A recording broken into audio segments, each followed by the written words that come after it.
Shalom saudara-saudara yang terkasih, sesama orang yang percaya dan menjadikan Tuhan Yesus sebagai Tuhan dan Juru Selamat. Salam penuh kasih dan sukacita.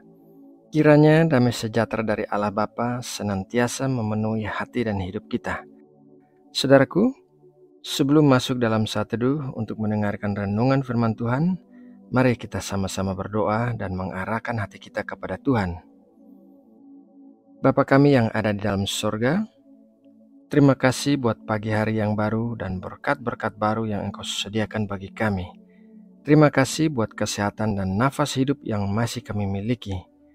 Bapa, kami mau berdoa bagi saudara-saudara seiman kami di Bijaksana Channel. Kami berdoa memohon mujizat kesembuhan bagi setiap orang yang sedang mengalami sakit secara fisik maupun memiliki luka-luka hati. Kiranya tangan-Mu yang penuh kasih membebat, menyembuhkan, dan memulihkan. Kami juga mau berdoa bagi setiap orang yang sedang mengalami masalah-masalah di dalam hidup mereka. Kiranya Engkau menolong, memberikan jalan keluar, dan memberikan kekuatan agar mereka dapat berjalan melalui semua masalah dengan baik. Kiranya Engkau menyertai dan memberkati setiap orang. Ya Bapa, sekarang tiba waktunya untuk kami duduk diam di dalam hadirat-Mu yang kudus dan menghormati penyampaian firman-Mu. Kami percaya Engkau akan berbicara dan mengajarkan kami segala sesuatu yang kami perlukan di dalam hidup kami. Berikanlah kami hati yang bisa mengerti saat kami mendengarkan firman-Mu. Terima kasih Bapa. Dalam nama Tuhan Yesus Kristus, kami berdoa dan mengucap syukur. Amin. Saudara yang terkasih di dalam Kristus, setiap orang pasti memiliki kekurangan. Entah itu berupa kekurangan secara fisik maupun kekurangan secara intelektual. Namun demikian, janganlah kekurangan yang kita miliki membuat kita rendah diri dan menghambat perjalanan hidup kita. Dalam renungan firman Tuhan pagi ini, kita akan belajar dari seseorang yang kekurangannya berubah menjadi keuntungan. Mari kita mulai dengan membaca kisahnya dalam Lukas 19 ayat 1-10. Yesus masuk ke kota Yeriko dan berjalan terus melintasi kota itu. Di situ ada seorang bernama Sakeus, kepala pemungut cukai, dan ia seorang yang kaya. Ia berusaha untuk melihat orang apakah Yesus itu, tetapi ia tidak berhasil karena orang banyak, sebab badannya pendek. Maka berlarilah ia mendahului orang banyak, lalu memanjat pohon ara untuk melihat Yesus yang akan lewat di situ. Ketika Yesus sampai ke tempat itu, ia melihat ke atas dan berkata, "Sakeus, segeralah turun, sebab hari ini aku harus menumpang di rumahmu." Lalu Sakeus segera turun dan menerima Yesus dengan sukacita. Tetapi semua orang yang melihat hal itu bersungut-sungut, katanya, "Ia menumpang di rumah orang berdosa." Tetapi Sakeus berdiri dan berkata kepada Tuhan, "Tuhan, setengah dari milikku akan kuberikan kepada orang miskin, dan sekiranya ada sesuatu yang kuperas dari seseorang, akan kukembalikan 4 kali lipat." Kata Yesus kepadanya, "Hari ini telah terjadi keselamatan kepada rumah ini, karena orang ini pun anak Abraham, sebab Anak Manusia datang untuk mencari dan menyelamatkan yang hilang." Saudaraku yang terkasih, Sakeus adalah seorang kepala pemungut cukai dan merupakan orang yang kaya. Ia sukses secara karir dan ekonomi, tetapi ia memiliki sebuah kekurangan fisik, yaitu berbadan pendek. Ada kekurangan-kekurangan fisik yang bisa diperbaiki melalui jalan medis. Namun, ada juga kekurangan fisik yang permanen, seperti yang dialami oleh Sakeus. Kesuksesan dan uang tidak dapat mengubah penampilan fisiknya, tetapi kasih karunia Tuhan Yesus dapat mengubahkan kekurangannya menjadi suatu keuntungan, bukan hanya bagi dirinya sendiri, melainkan juga bagi seluruh keluarganya. Pada saat Tuhan Yesus memasuki kota Yeriko dan berjalan melintasinya, Tuhan Yesus dikelilingi oleh orang banyak. Sakeus yang mendengar tentang kedatangan Tuhan Yesus memiliki keinginan untuk hanya melihat orang seperti apakah Tuhan Yesus itu. Namun, karena badannya yang pendek, ia tidak berhasil melihat Tuhan Yesus. Sakeus tidak putus asa.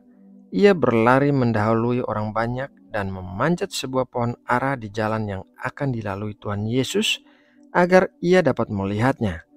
Sakeus tidak mengetahui bahwa kekurangan yang dimilikinya akan berubah menjadi keuntungan baginya, karena di antara begitu banyaknya orang yang mengelilingi Tuhan Yesus memilih untuk berbicara dengan Sakeus yang sedang berada di atas pohon dan pergi ke rumah Sakeus.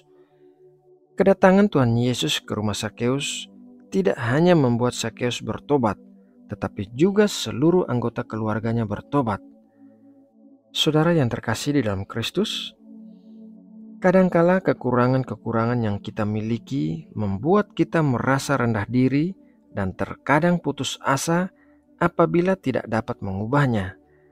Tetapi saat kita merenungkan bahwa Allah telah menciptakan kita dengan maksud dan tujuan tertentu untuk menggenapi rencana Allah bagi kita, maka kita akan bisa menerima diri kita sendiri apa adanya.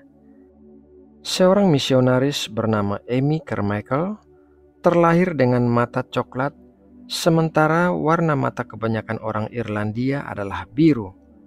Amy Carmichael begitu menginginkan untuk memiliki warna mata biru sehingga ia berdoa agar Tuhan mengubah warna matanya.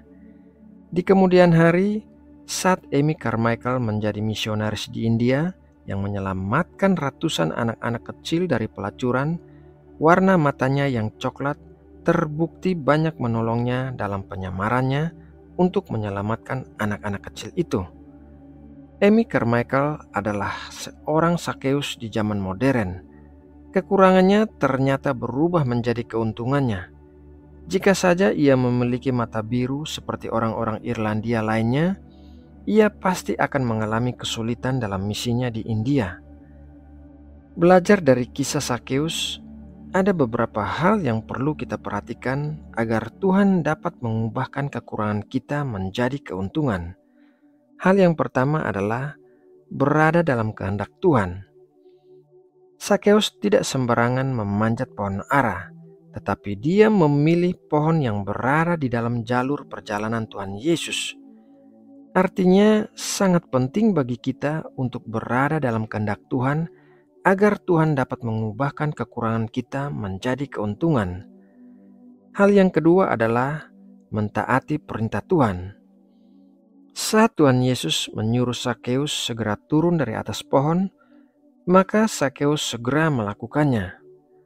Mentaati perintah Tuhan dan tidak mencari-cari alasan akan memungkinkan Tuhan mengubahkan kekurangan kita menjadi keuntungan. Bayangkan saja apabila Sakeus mencari-cari alasan untuk tidak mau turun dari pohon atau menerima Tuhan Yesus di rumahnya, maka mungkin saja ia melewatkan kesempatan untuk dia dan keluarganya bisa menerima keselamatan. Nah, saudaraku yang terkasih di dalam Kristus, demikianlah renungan firman Tuhan pagi ini. Semoga melalui renungan ini kita semua dapat belajar untuk menerima kekurangan kita dan mempercayai bahwa Tuhan mampu mengubahkan kekurangan kita menjadi keuntungan. Mari kita berdoa untuk menutup renungan ini. Aba Bapa, kami mengucap syukur buat firman-Mu pagi ini yang mengajarkan kami untuk menerima kekurangan kami. Kiranya Engkau mengubahkan kekurangan kami menjadi keuntungan. Ajarilah kami untuk hidup berdamai dengan diri kami sendiri dan mempercayai Engkau di sepanjang hidup kami. Bapa, sebentar lagi setelah berdoa, kami akan segera memulai aktivitas kami hari ini. Kiranya Engkau menyertai dan menolong kami dalam segala sesuatu yang kami lakukan.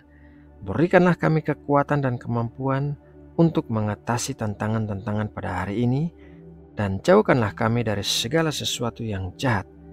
Kami serahkan juga segala kebutuhan hidup kami kepadamu, karena kami percaya Engkau Allah yang memelihara hidup kami dan menyediakan segala sesuatu yang kami butuhkan. Terima kasih Bapa. Kami mau mendoakan juga bangsa dan negara kami terkasih, bangsa Indonesia. Kiranya Engkau memberikan kesejahteraan bagi seluruh rakyat Indonesia. Kiranya Engkau memberikan keamanan di seluruh penjuru negeri dan memberkati para pemimpin negara kami dengan hikmat dan kebijaksanaan dalam menjalankan roda pemerintahan di negeri ini. Terima kasih ya Bapa. Dalam nama Tuhan Yesus Kristus, kami berdoa dan mengucap syukur. Amin.